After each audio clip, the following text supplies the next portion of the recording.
Imagine a country where pastors and spiritual leaders are thrown in jail just for standing by their beliefs. That's what's happening right now in South Korea, a place we once saw as a strong example of freedom. This isn't just their fight, it's ours too. We must come together to speak out against this attack on religious freedom. Let's look at the facts and see how we can stand strong. Dr. Hak Ja Han, known to many as the Mother of Peace.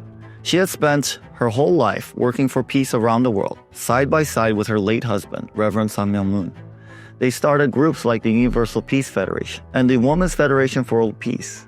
These bring people from all faiths together to talk, help those in need, and build a stronger family. Their work has reached millions, showing ways to heal divisions in schools, governments, and communities. One of her greatest works is Cheonwon-gung, a holy place dedicated fully to God. It's a place where anyone can come together without any argument or fight. On April 13th, 2025, they held the grand opening ceremony.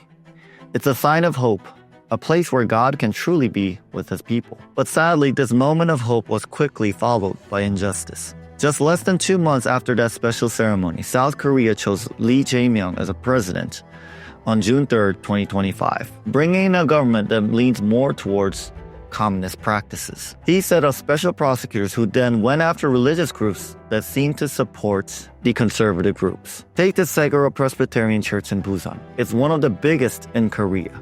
Their pastor, Sun Hyun Bo, was arrested on September 9, 2025, for claims of breaking election rules by backing conservatives.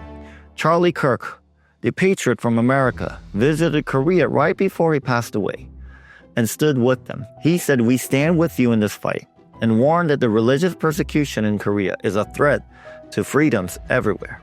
He called on us all to pay attention.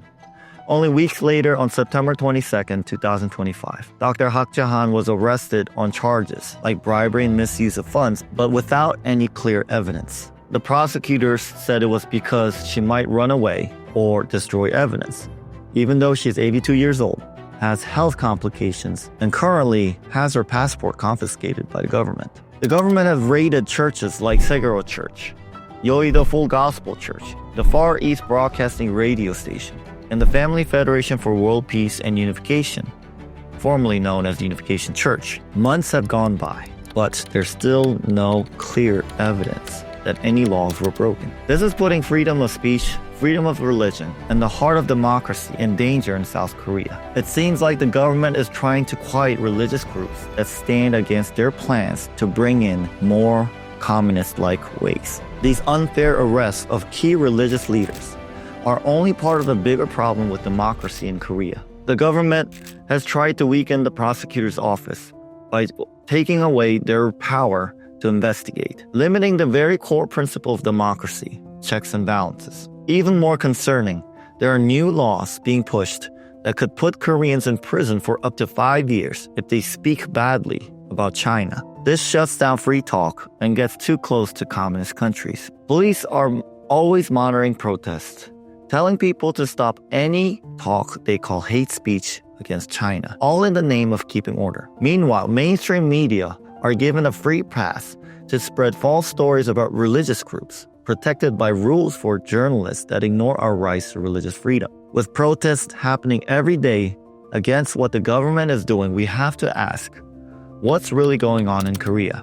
Our shared values of democracy is at risk, and we can't stay silent. In the middle of the political mess, clear attacks on religion, and moves toward communism, it's plain to see that Dr. Hak Ja Han hasn't done anything wrong. She's just caught in the battle between communism and democracy. She's a true worker for peace, not a criminal. That's why people like Pastor Mark Burns from the United States have gone to Korea to pray and speak against her unfair arrest. Imboni prophet Samuel Radebe from South Africa visited her in prison and called all believers of all faiths to stand up against this injustice. Religious leaders from around the world are stepping up to help. We need more of you, our fellow leaders, to speak out against this persecution and fight for what God stands for. Add your voice to this important conversation. Pray, share, and stand with Korea. Together, we can protect our faith.